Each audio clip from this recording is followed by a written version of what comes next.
Pickaxe.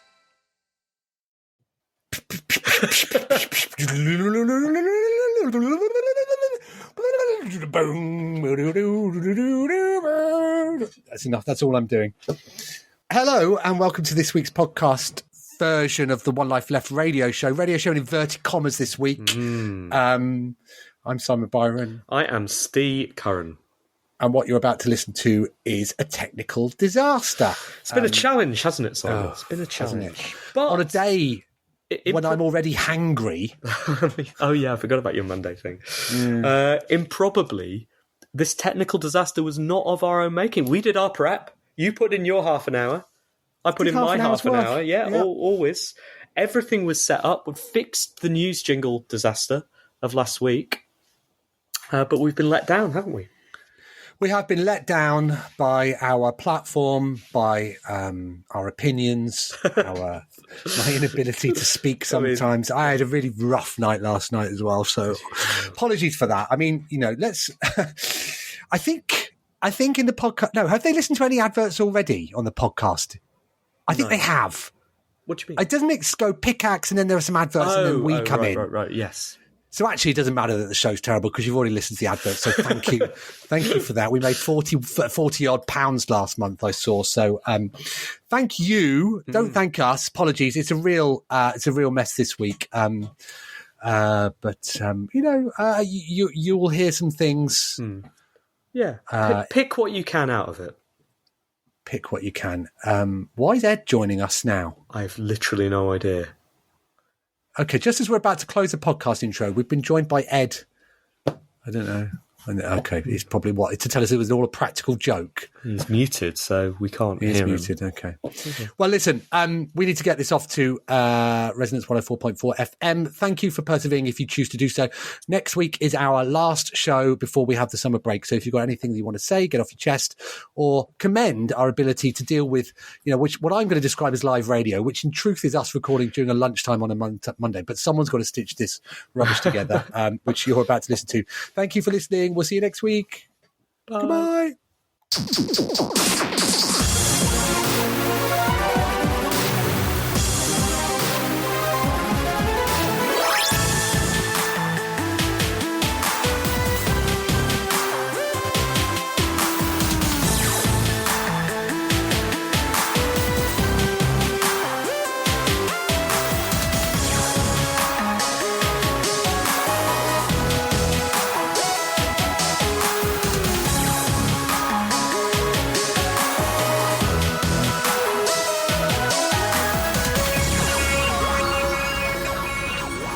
Hello, good evening, and welcome to One Life Left on Resonance 104.4 FM. We are a video game radio show, and my name is Steve Curran.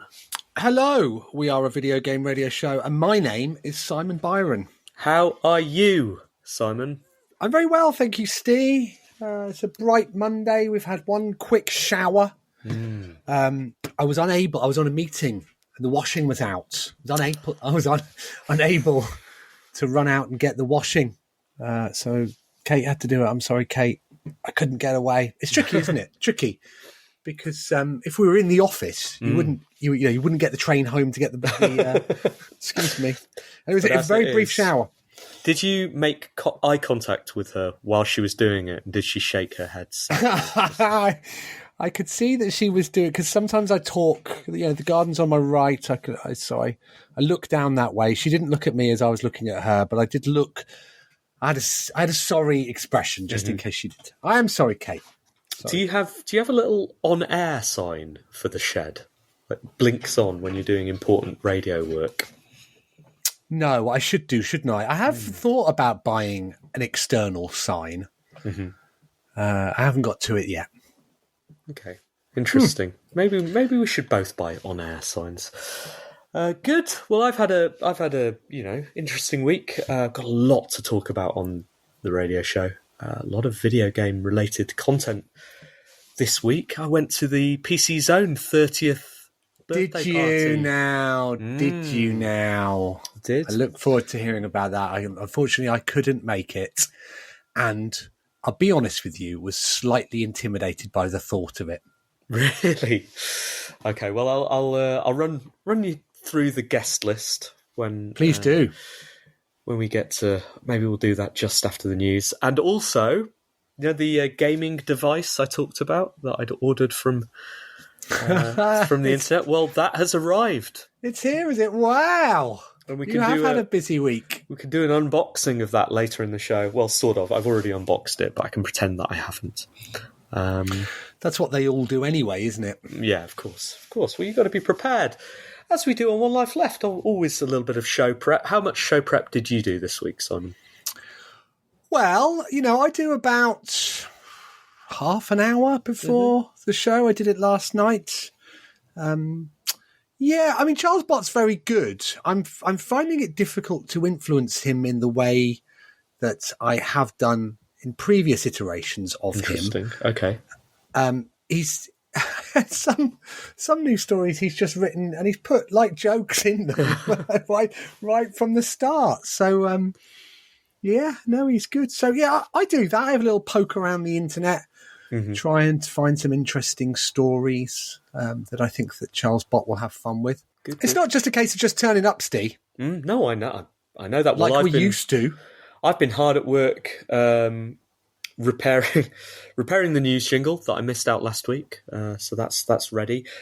Maybe we can have a Charlesbot version 1.2 based on your wishes after our summer break, which is coming up, isn't it? This is our penultimate show. It's imminent, isn't it? Yes, I saw the note. Did you respond?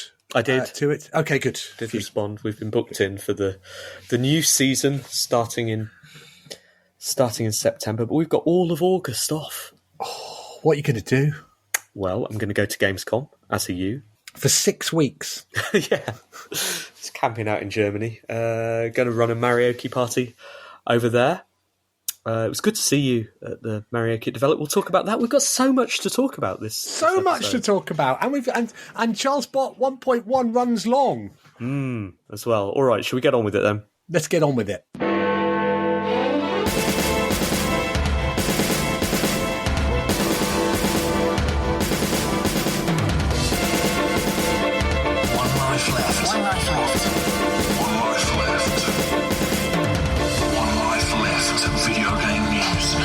Me, Charlesbot 1.1.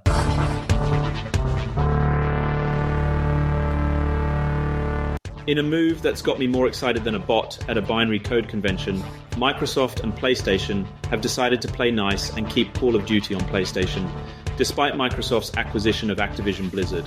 While the specifics of the deal are as elusive as a health pack in a boss fight, it's clear that this agreement has dodged a major bullet in Microsoft's quest to acquire the Call of Duty publisher. Microsoft's big cheese, Brad Smith, reassured everyone that the game will remain as accessible as ever, despite PlayStation's concerns about it potentially being included in Xbox Game Pass at launch. In other news, a US court has given the green light for Microsoft's acquisition to proceed, dismissing the FTC's attempts to block the deal over antitrust worries. So it seems the game is still very much on. Very good. There were 2 jokes in there that Charlesbot wrote. Really solid jokes as well. Good work, Charlesbot. And does this mean it's over? Is this the last news story we're going to do about this? I think so. I mean, again, that was an illustration that AI doesn't have memory, wasn't it? Because he seemed to be excited by this story. What? What? They're doing what now? Yeah, hopefully that will be the last one. But yeah, there has been a legally binding agreement, Steve. Now, how tight do you think that legally binding agreement is? What do you think it specifies? Because for me, this feels like a thing that you can promise to do. You can promise to put a game on a console, and that game can be on the console in various states, can't it? Because do you think it says it has to be 60 frames a second? It has to be a good port? Yeah, or how long it's going to remain on it for. Details are pretty scant. So Phil Spencer tweeted a binding agreement, not legally. Crucial word, not included in that tweet. Oh, we didn't say legal. Yeah. So there's not a lot you can do about that. No, but where he says, we look forward to a future where players globally have more choice to play their favourite games. Yeah, you can either play the good version or the bad version. Oh, you cynic, Steve. I don't know. I'm not being cynical. I'm sure they enter into this agreement with the best of intentions, but I don't know how. We've seen before, every time a game comes out on multiple formats, there's the question, which is the best one to play on? Now, it feels that it would be a misstep from Microsoft to let the best version be the Sony version. And indeed, I don't know where the line, the sort of qualitative line, lies between someone, we're going to put everything we can into making this the PlayStation version absolutely as good as the Microsoft. Well, are you? Are you going to make it, bankrupt Microsoft, for example? Are you going to rewrite it? You're going to put it in a different... You're probably not. And at some point, there's got to be a, it's good enough line, right? Ship it. Yeah, somebody should round up all the promises that have been made, because they've also promised to put it on Switch, haven't they? Have they? Oh, well, they've promised to put it on the in-development Switch, haven't they? That's what I read about. Oh, was it? Okay, yeah. There was some kind of misstep in a comms line that said, we've been working on it for the new Switch. What? Sorry. I mean, any kind of new... I meant the new Switch I've just bought at Argos. We've been working on it for that one. I had a meeting with Nintendo at Develop, and I was like... So I sat down and I said, great. I said, is it in that cupboard that's behind you then? And they went, what? And I went, the Switch 2, and they went... All we've confirmed is that there won't be one this financial year. That's it. Thanks very much. So, are you implying that Microsoft are getting more, or Activision are getting more access than I am? Than you? And you're sort of like staring at a cupboard with lustful eyes? I don't know. Well, it's good news. It's good news for... ostensibly good news for gamers, because everyone wants more access to Call of Duty. It's always been a thing I've been worried about, Simon, is access to Call of Duty. Very hard game to find.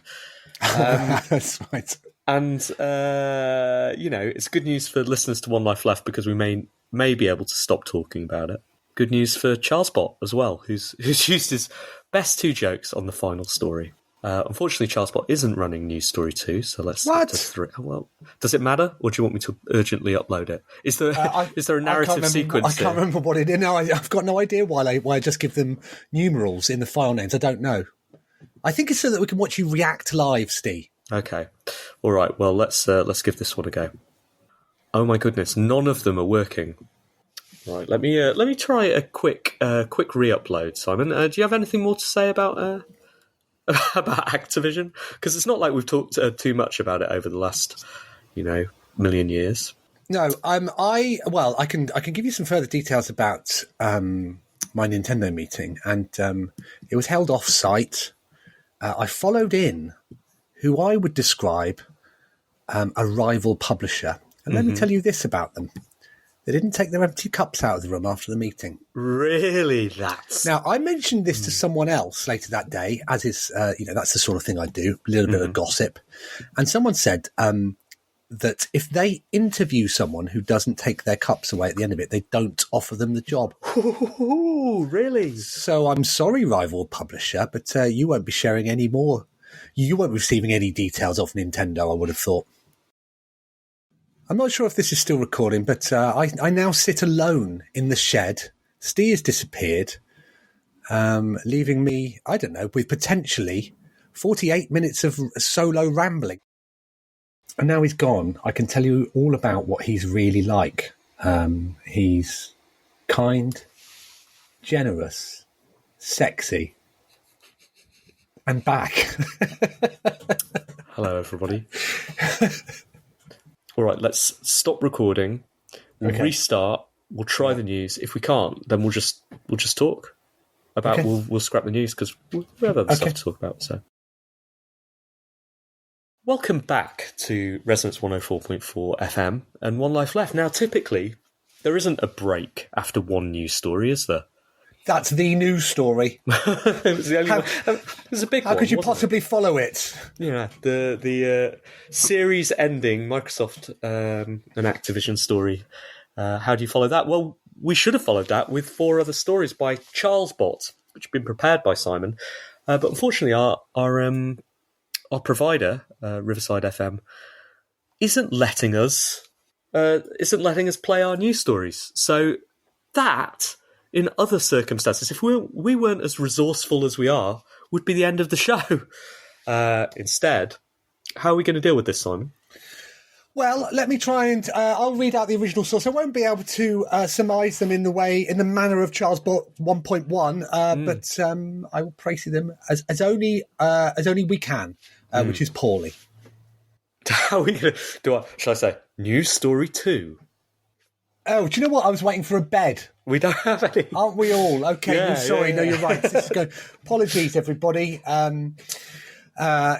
new system of recording this during the lunch hour is falling off the rails already. Right, all of our news stories this week, as every week, are from videogameschronicle.com. And there's one from this morning, which states that new video game handhelds may need to have a replaceable battery from 2027.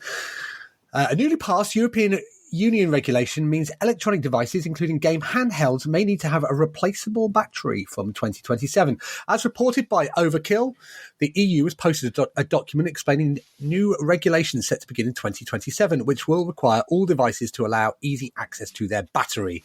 This new regulation will likely only affect new products, meaning that if new hardware, such as the Switch's successor, what do you know, videogameschronicle.com? They've only said there won't be one this financial year.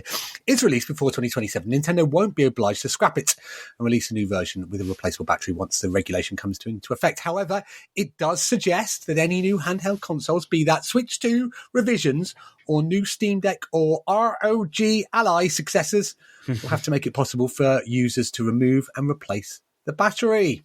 Good news, Steve. I'm really pleased we left the EU. But, look at them coming in with more good news. Yes, the implication would be that if that was an EU directive, that we would still benefit, despite us cutting off our noses. Maybe that's what was in the cupboard, Simon. Just loads of batteries. Just tons of them. Guys, look at this. You can replace the battery. What to do with these? Yes, that would be a very welcome revision, wouldn't it? Absolutely. I would love the opportunity to put in a longer, better, as battery technology gets upgraded, put better battery into my Switch, or even one that just doesn't die really quickly now because I've used it so much. So, yeah, that'd be great. And also for cell phones, it's a big win for everyone. Is there any downside to this? If you only make permanent batteries... Yeah. And you're going to be furious, aren't you? Your bespoke battery company. Maybe not, because, someone's got to make these replaceable batteries, so you just got to pivot.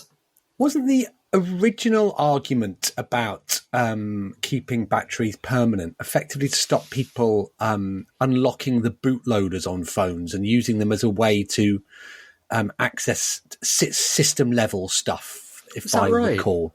If I recall, that had something to do with them. I mean, it sounds like the sort of argument you would make if you make a killing out of making non-replaceable batteries.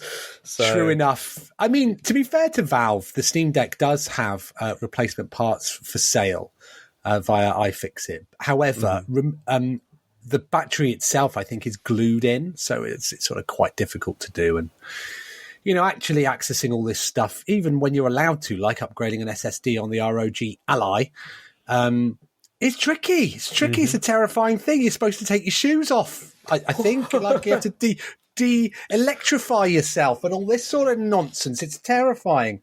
So one that you can pop in, pop out would be much appreciated.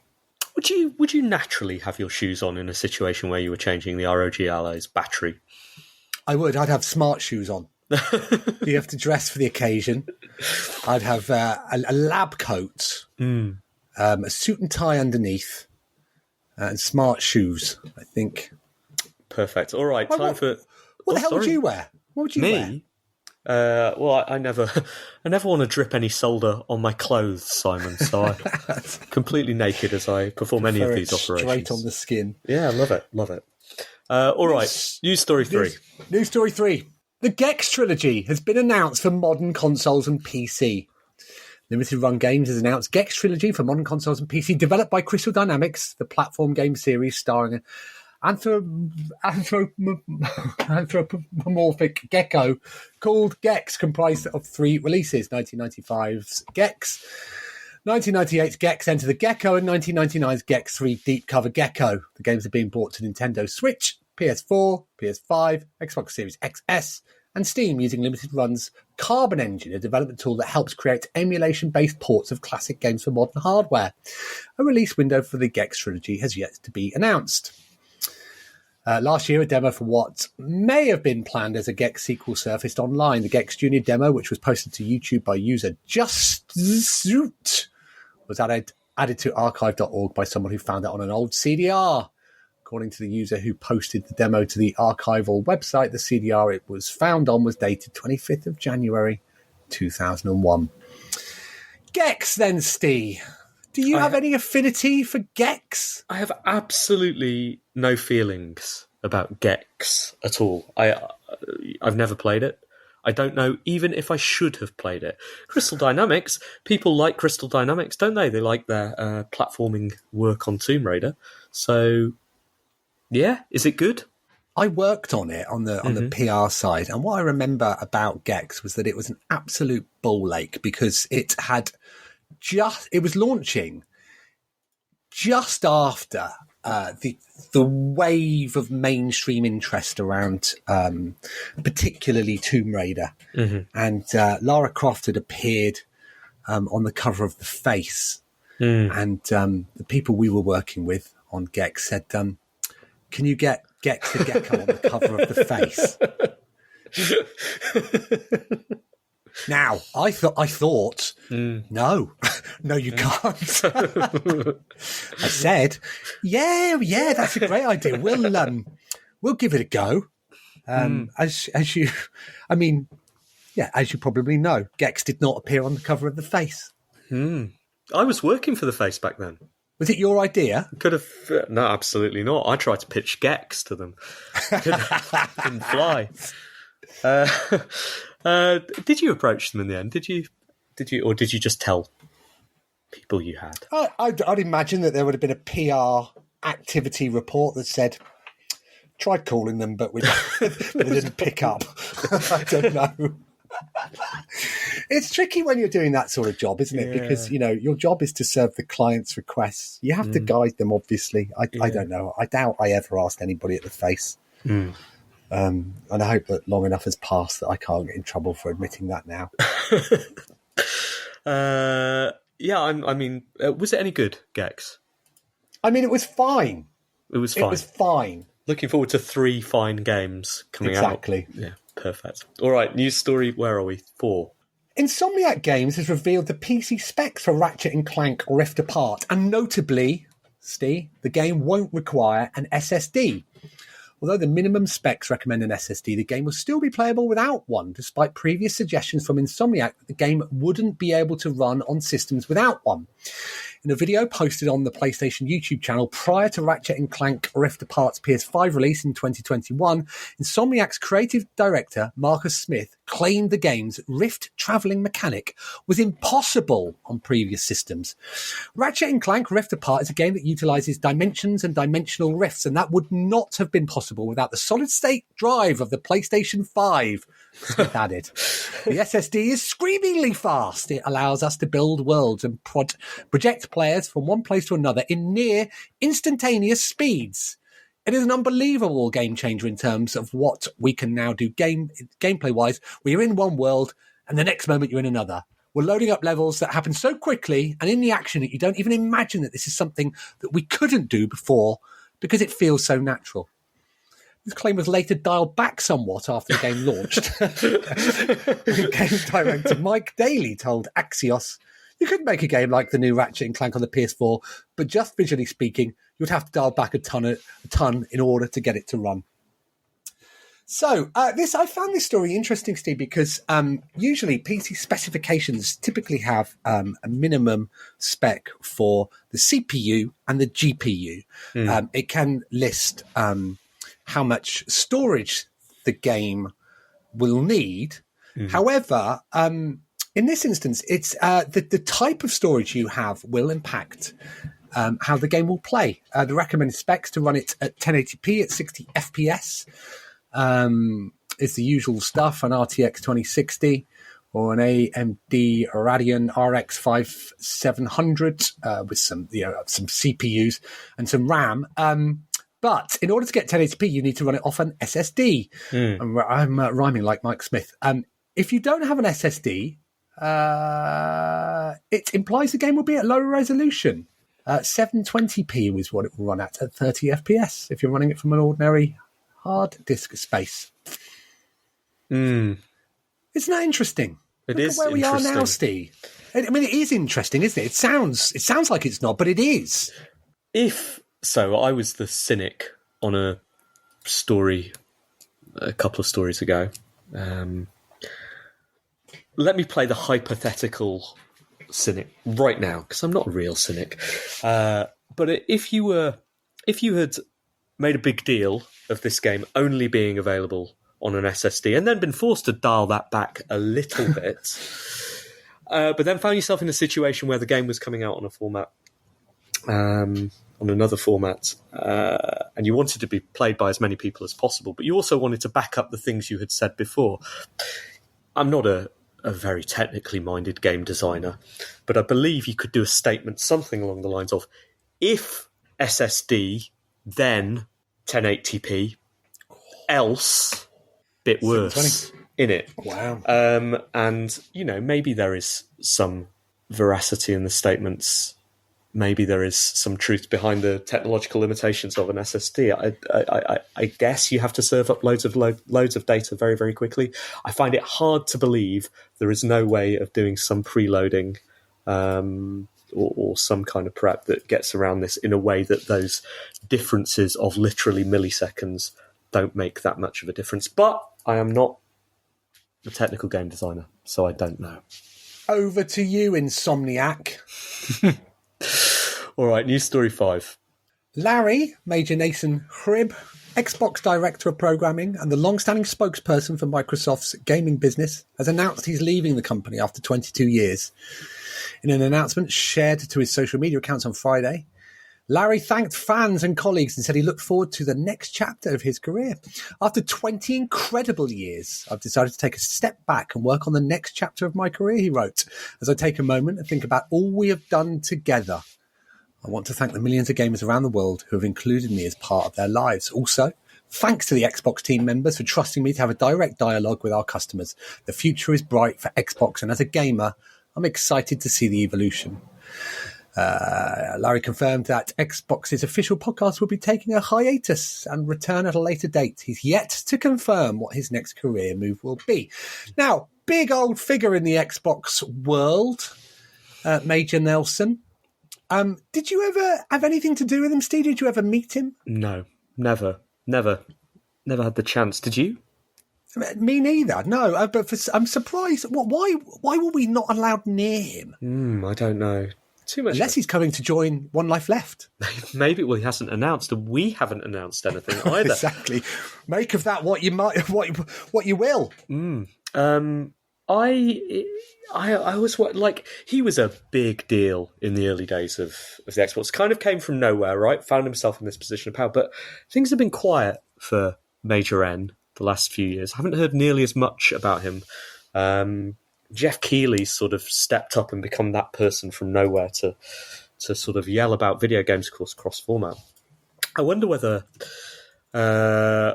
he's looking at Jeff and thinking, could have been me.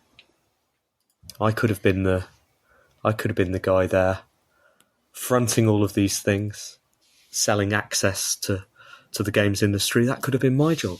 Because I don't hear anything about him anymore. No. Let's have a look at his Wikipedia here. He was the Director of Promotions for Clear Channel Communications from 1989 to the late 2000. And then he began working with Microsoft. He was the editor-in-chief for MSN Music, and he moved into the Xbox division of Microsoft in 2003. He was instrumental in the development of Xbox One, Xbox 360, Xbox Live Connect, and the new Xbox Experience. Instrumental? He's done well there, from being the editor-in-chief of Microsoft Music, MSN Music. to being instrumental in the development of Xbox One. I wonder who wrote this. Don't know. Check those IP addresses. I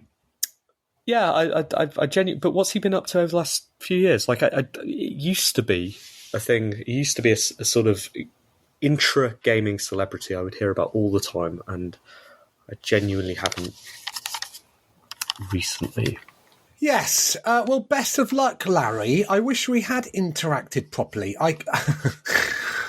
I made a real idiot of myself down in Brighton because I was having breakfast and Chris Charla came in. Now, I mean, I have interacted with Chris Charla. He's a man I admire and respect, but I always get excited around these Microsoft personalities for some reason or not. I don't know why. I'm 51, but I'm having breakfast near to Chris Charla, and he runs the idea Xbox program. Wow, like, blimey, he's super important. On my way out, I bumped into somebody that I knew, and she was with somebody that I didn't. And I went, you won't believe this, that Chris Charla's in there having breakfast. And she went, what? I went, Chris Charla's in there, like, because he's a genuine celeb to me.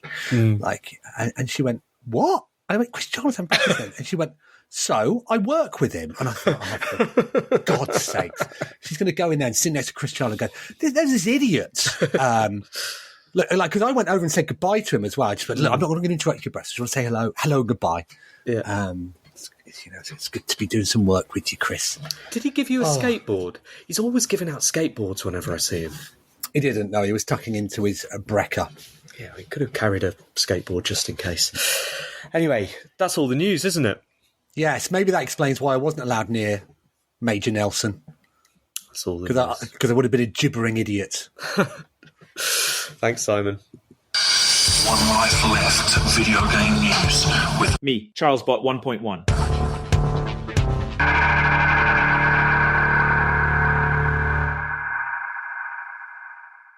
You're listening to One Life Left. One Life Left acoustic.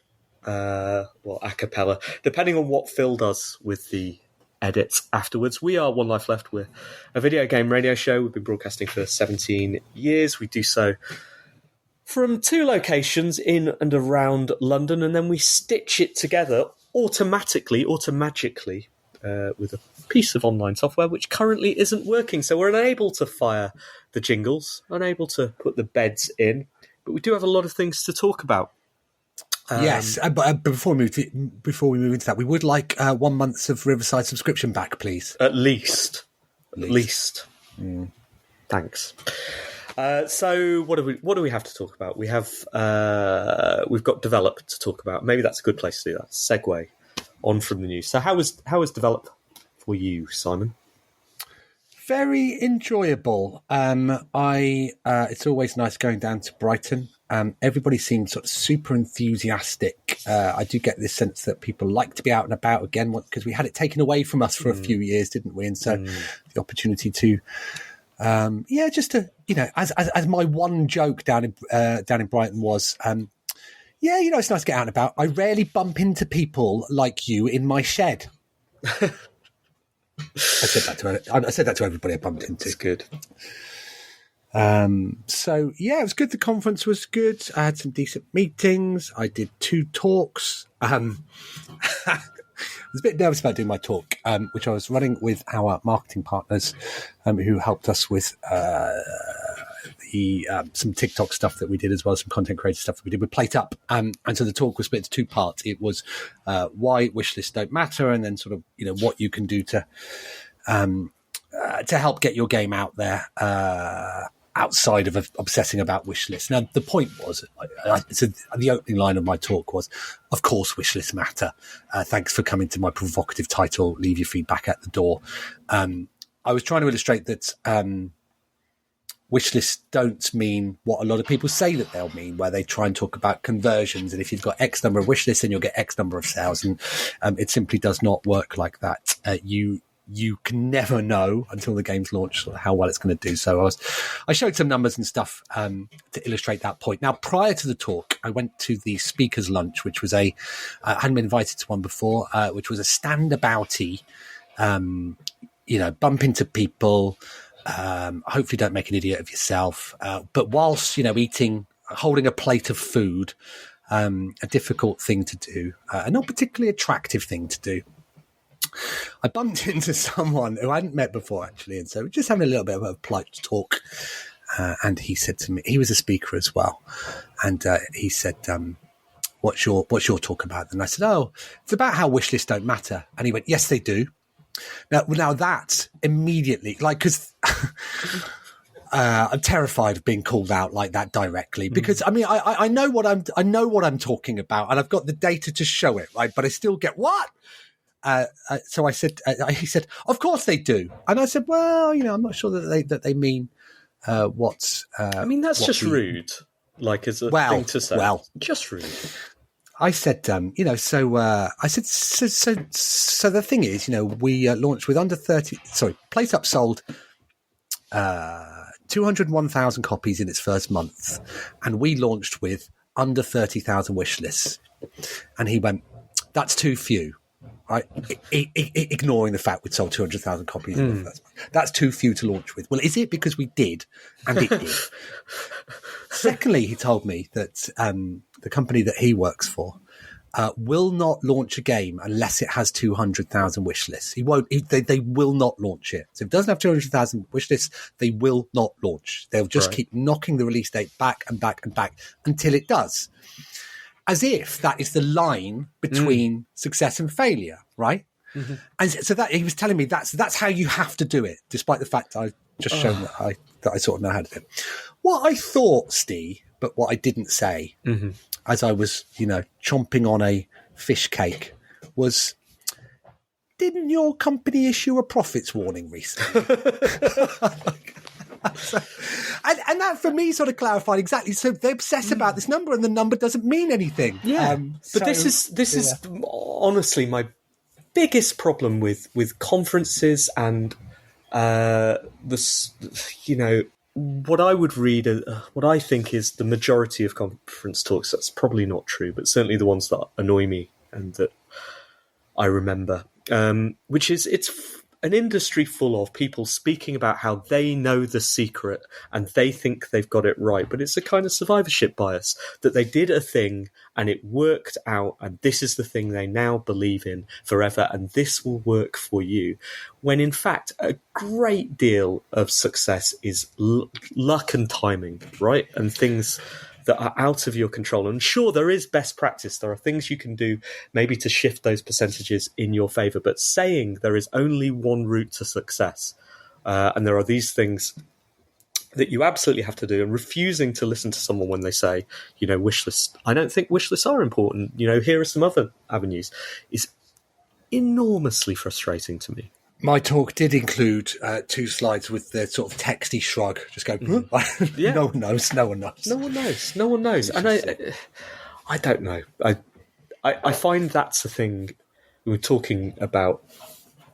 I've been talking about this as relates to one publisher recently, which is after success, you find a lot of people flood in with their versions of the secret sauce, like, we've got to replicate this previous success, and you end up with this huge layer of people whose kind of almost medieval, like, look at this, read the stones and cast the cards and go, okay, this is what we do. We've got it down to a science.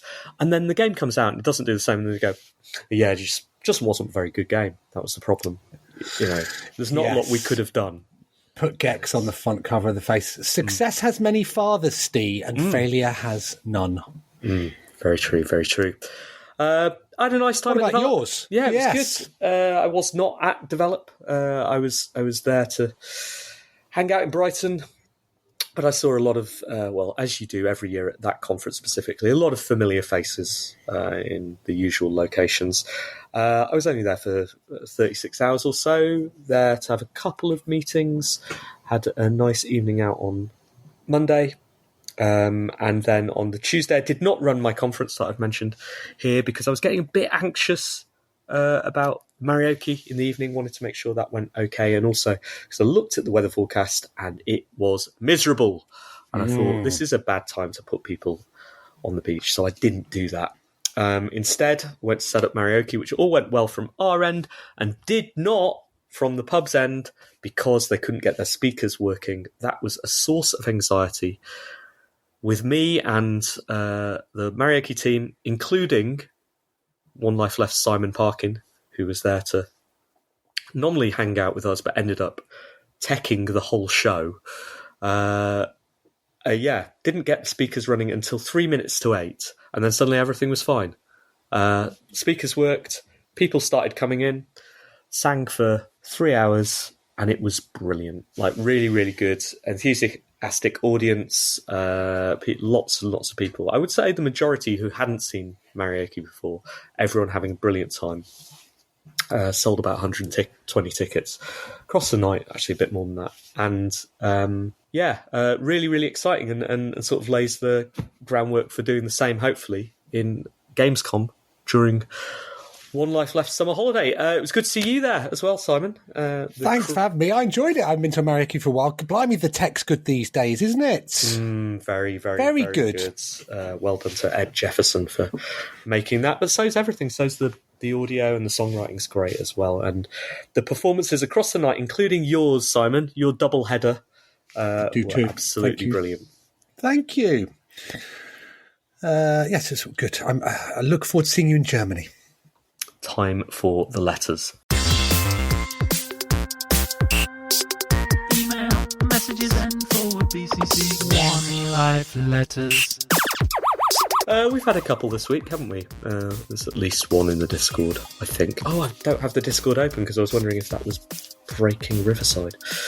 We do indeed. One that's Chris had some technical errors getting in, but he did resend the email 39 minutes ago.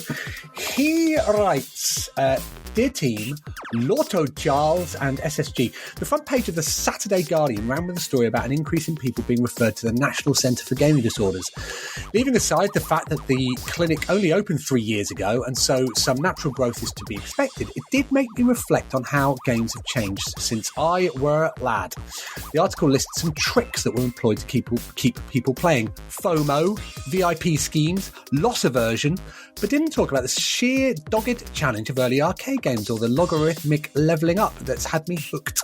Like the Skinner rat that I am since the early RPG days, boiled down in silly incremental games, current waste of time, Lone Tower, tease across time-sinking MMORPGs like DAOC or EVE Online, or played out solo through grand narratives like Dragon Age or Baldur's Gate.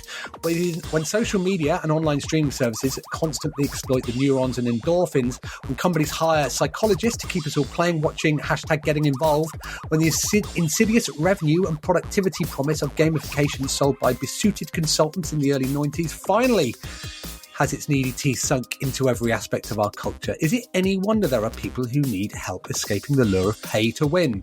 Sure, the industry needs to regulate itself, especially the most egregious loot boxing cases, but it also makes me a little bit cross that the real problems only manifest in video games because they're ubiquitous. There's no national centre for people who can't stop watching shovelware on Netflix because it never gives you the chance to tap out, or UK support group for them what drink 35 huge coffees a week because that's how you min-max a Pret subscription.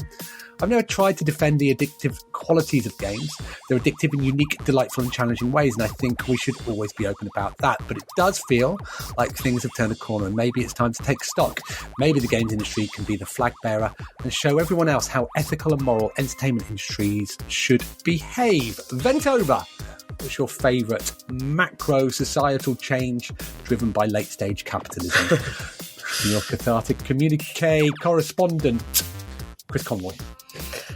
Beautifully written, Chris. I think we've solved the problems with the team at onelifeleft.com address rejecting, but let's assume that was the reason. It was simply too good. It was simply too good a letter. We didn't know what to do with it. Let's assume that's the reason we do only have one letter this week. Though, Steve, I did note that when he posted his log, it revealed our individual email addresses, which you told me would never go public. I know, that's embarrassing, isn't it? So he saw mine, which is the same as my Twitter handle. I was surprised to see that you're Hotgirl69. Oh, Simon, I'd hoped you'd never find out after all of our communications in the past. So what I was going to say about that is it really speaks to, for me, the the great thing, the greatest thing about Animal Crossing, I think, back in the day, 20 years ago, when it first sort of emerged into the West, was how it was kind like that, how it encouraged you to take a break and said, or not even that, it wasn't like, you see these half-hearted warnings, right, in games where it goes, shouldn't you have a break now? Time to have it, knowing you're just going to swipe on past it and keep going, right? But Animal Crossing was literally designed that the game was less fun the more you played it. So if you play it for more than 15 minutes, there's less and less to do, and you're encouraged to come back tomorrow. Now, honestly, I think that works in the game's favour as a project with long life, because you come back tomorrow still loving it rather than exhausting yourself on day one, but still ethically designed and a beautiful piece of work. And then if you look at that's continued with Animal Crossing to the present day. If you look at Disney Dreamlight Valley, it's a game which has so much love and so much quality as well, and there's lots of joy in it, but has been designed with that mechanic to trap people, that refined, like, okay, this is how brains work, this is what we're going to do, we're going to keep them in this loop for 7-8 hours just chasing this stuff, and it's bleak. To a point, we do know too much about this stuff that we can refine it, and maybe that's why I'm more interested in games with rough edges, and not these things which have been focus grouped and cynically produced to a point where they are, yes, incredibly addictive, but not in a positive way. Do you think Disney Dreamlight Valley is like that because of the loop, or because it's always preparing itself to go free to play? I think both. The loop is designed because it ultimately needs to be a free to play game, and it wants people to play all the time. But it's weird coming at that where it's a game that you have to pay for, isn't it? Kate has just started doing what you're doing for your daughter for hours, just trying to open up interesting bits. And the amount of work that Kate is needing to do while she's doing something else, just to grind through something that you can then show a 5-year-old. Yeah. It's really, it's designed for grinding, whereas grinding is literally not possible in Animal Crossing. Or, you run around, there's nothing to tidy up. There's nothing there's no rocks to hit or whatever. But in Dreamlight Valley, you do a circuit around, and already more leaves have fallen on the ground.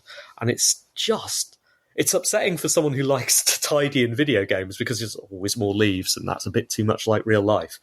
But it's upsetting as someone who also cares about game design and can see straight through that to why they're doing it, because they keep you there. There is always one more little task to do. That's a free-to-play mechanic, and it doesn't create a less enjoyable experience. Arguably, if enjoyment is addiction, then it's a more enjoyable experience, but it's certainly, for my mind, a bleaker one. Did you read the front page story? Which one? I've read many. Oh, about, the game addiction clinic. Oh, that there were 300 people referred to for addiction or something last year. It's just an easy front page story, isn't it? You've got a technology that separates the generations, and you want to worry one about what the other is up to. Yeah, it felt like a complete non-story. I thought 300 isn't that many, given the number of people who play games, and there are definitely far more people than that with a problematic addiction to video games. But yeah, you can publish that number, and it seems like a lot to people who still don't really grasp how great gaming is, and also, luckily don't grasp how disappointing it can be sometimes as well. That's the only letter I can see, Steve. Same here. If you've got letters for One Life Left, you can email them somewhat safely to our email addresses, hotgirl69 at to what's our email address? team@onelifeleft.com. Or just, if you want to safely be assured they're there, go onto the Discord, which you can find at hello.onelifeleft.com. Go onto the Discord and post your letter in the mailbag. Here's Simon making the noise of a jingle. Did it.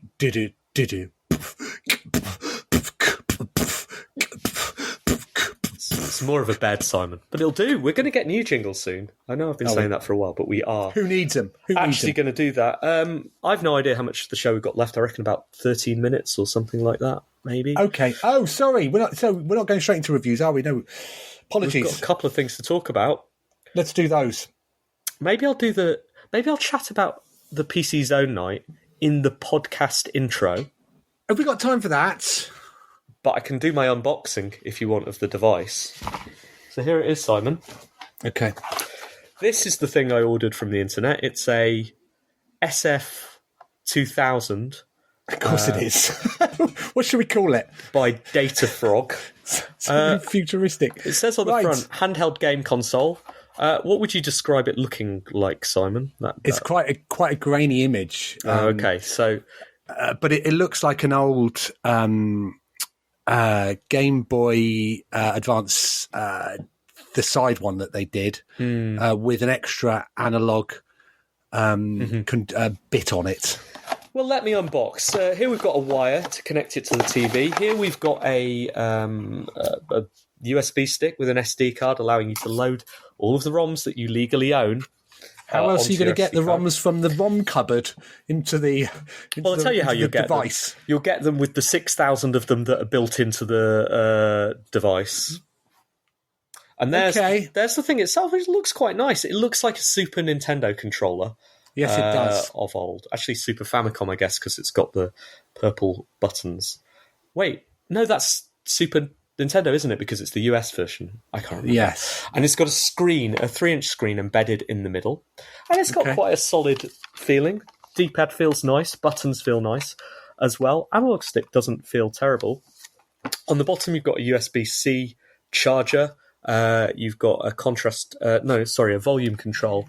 And, AV out. If in case you want to connect it to your TV, you can buy an optional second joypad, Simon, if you want to play these games 2-player.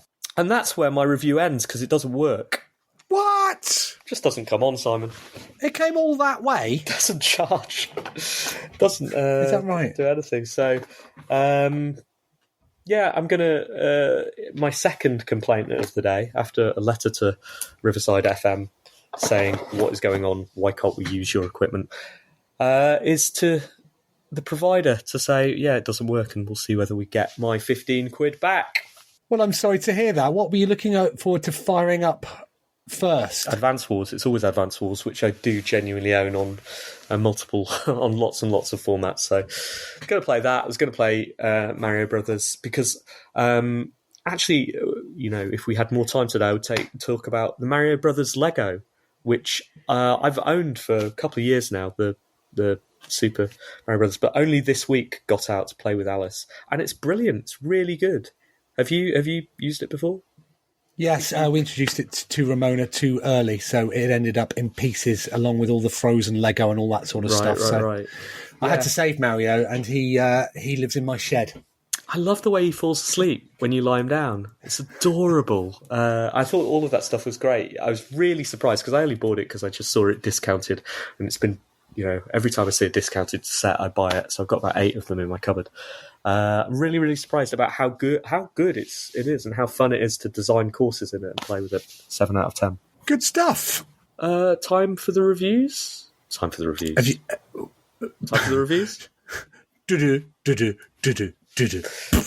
Very good. What have you been playing this week, Simon?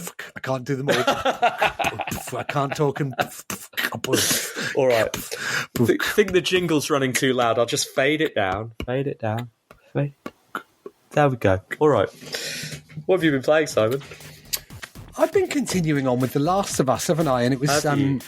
well, even Kate said, she said... sounded like you weren't enjoying it, and I went, yeah, not really. But I'm sticking with. I think. I mean, it's still been frustrating me. I've had to knock the difficulty down because it has 2 or 3 moments in it where it suddenly gets a bit hard. And it being a Naughty Dog game, that means that you are retrying certain bits over and over and over again. And even when I knocked it right down, Steve, there were a couple of times I died. But I feel like and I've been feeling like this for the last few sections.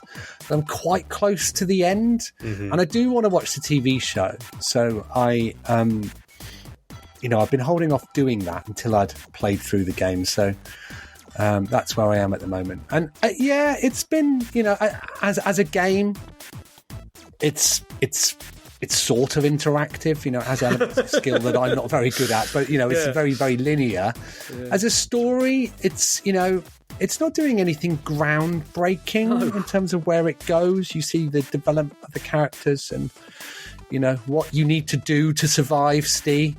And then I've just encountered like the obligatory really grim bit. Who are the monsters, Steve? Who are they? If only you could talk to them. Well, they tried talking to somebody, said some pretty nasty things. But yeah, I feel for sure I'm at the last section now. And given that this is The Last of Us Part 1, I'm going to see it through. It's fine. It is fine. It's very, very pretty. Yeah. Very Agreed. Well... just very highly produced. It's so well made, isn't it, for the 300 million they spent on it? Or exactly.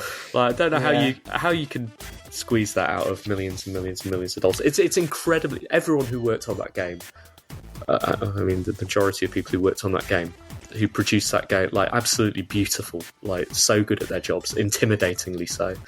But I remain completely unimpressed with the game as a piece of interactive entertainment and completely cold to the story, which to me does nothing that many movies don't do substantially better.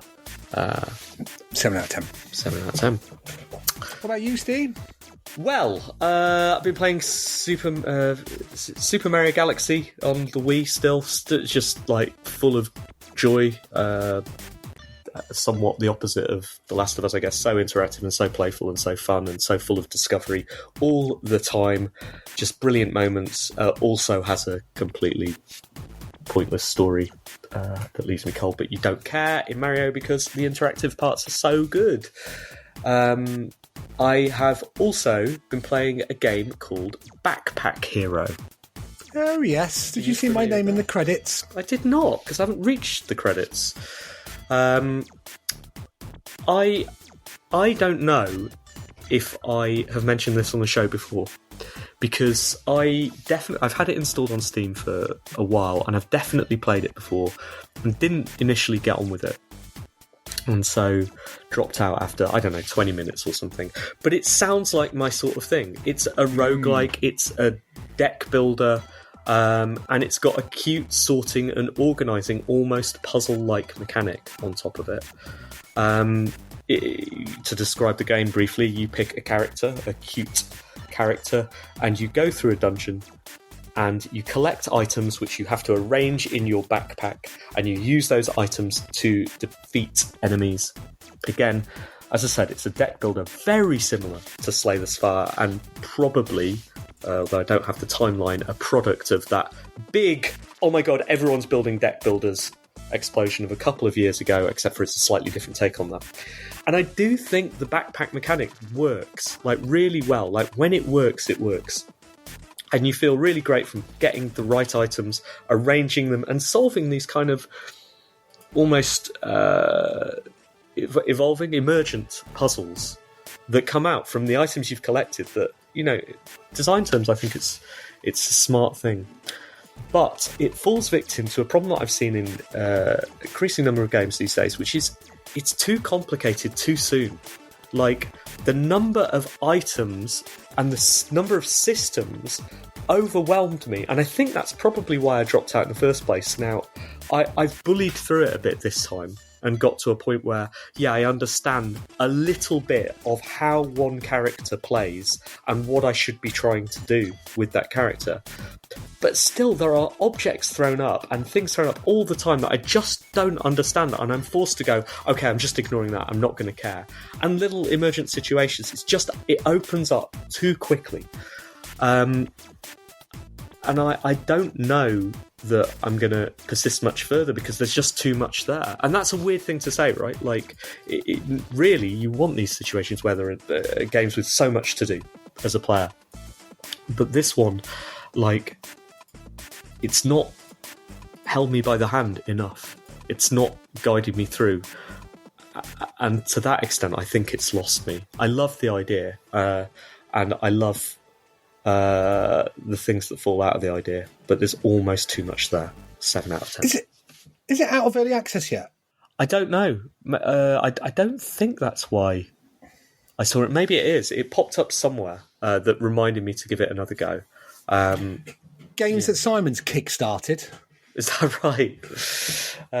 Yeah. It's such a smart idea. I think also it could do with better language. I think sometimes it doesn't explain what things do well enough, which is something I've been thinking a lot about with my game, which I think also doesn't do that. So it's been really, really helpful from a game design point of view. If it's not out of early access, every chance that all of those things I've talked about will be fixed. So, yes. Well, you're very welcome, Steve. According to Kickstarter.com, that game couldn't exist without my backing.